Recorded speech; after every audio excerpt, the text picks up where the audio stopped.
Testimonies for the Church, Volume 5. Chapter 60, Advice to the Young.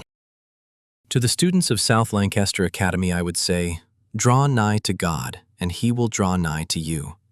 Never be ashamed of your faith. Never be found on the side of the enemy. Ye are the light of the world. Your faith is to be revealed as precious truth, truth which all should have and all must have if they are saved. As a people, we are in the minority. We are not popular. Our enemies will be watching us for evil, to betray us and to ruin our souls.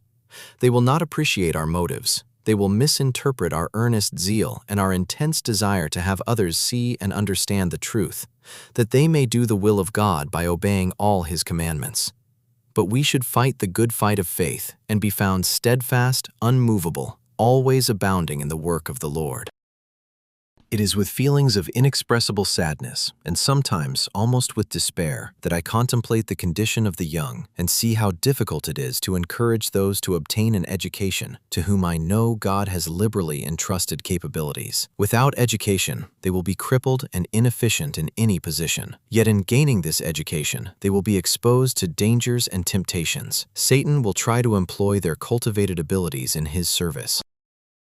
Some employ their powers to evil purposes. The subtle poison of sensuality courses through their veins, and it finds little obstruction in its way. It is fascinating, bewitching. The mind, which, with due regard for moral integrity, is capable of the highest degree of cultivation and literary excellence, is often degraded to administer to lust. Elevated morals and practical godliness have no charms for these deluded souls, and it is almost impossible to bring to bear upon them any influence, either by precept or example, that shall counteract the efforts of Satan to corrupt and ruin their souls. Unless these young men and women are willing to learn, willing to be counseled by those of experience, they will surely be led astray by the wiles of Satan. And unless those who teach them are steadily growing in grace and in a knowledge of the truth and in real spiritual discernment, they will be in danger, by their example and by advancing erroneous ideas, of unconsciously aiding the enemy in his work, leading souls to regard that is best for them which will bring the least good and be of the least benefit to their souls.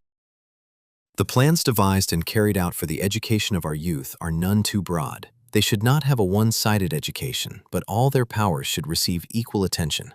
Moral philosophy, the study of the scriptures, and physical training should be combined with the studies usually pursued in schools. Every power, physical, mental, and moral, needs to be trained, disciplined, and developed, that it may render its highest service. For unless all are equally developed, one faculty cannot do its work thoroughly without overtaxing some part of the human machinery. Much has been said and written in regard to the importance of training the mind for its highest service. This has sometimes led to the opinion that if the intellect is educated to put forth its highest powers, it will strengthen the physical and moral nature for the development of the whole man. Time and experience have proved this to be an error. We have seen men and women go forth as graduates from college who were in no way qualified to make a proper use of the wonderful physical organism with which God had provided them. The whole body is designed for action, not for inaction. If the physical powers are not taxed equally with the mental, too much strain is brought upon the latter. Unless every part of the human machinery performs its allotted tasks, the mental powers cannot be used to their highest capability for any length of time. Natural powers must be governed by natural laws, and the faculties must be educated to work harmoniously and in accord with these laws. The teachers in our schools can disregard none of these particulars without shirking responsibility. Pride may lead them to seek for a high worldly standard of intellectual attainment, that students may make a brilliant show. But when it comes to solid acquirements, those which are essential to fit men and women for any and every emergency in practical life, such students are only partially prepared to make life a success. Their defective education often leads to failure in whatever branch of business they undertake.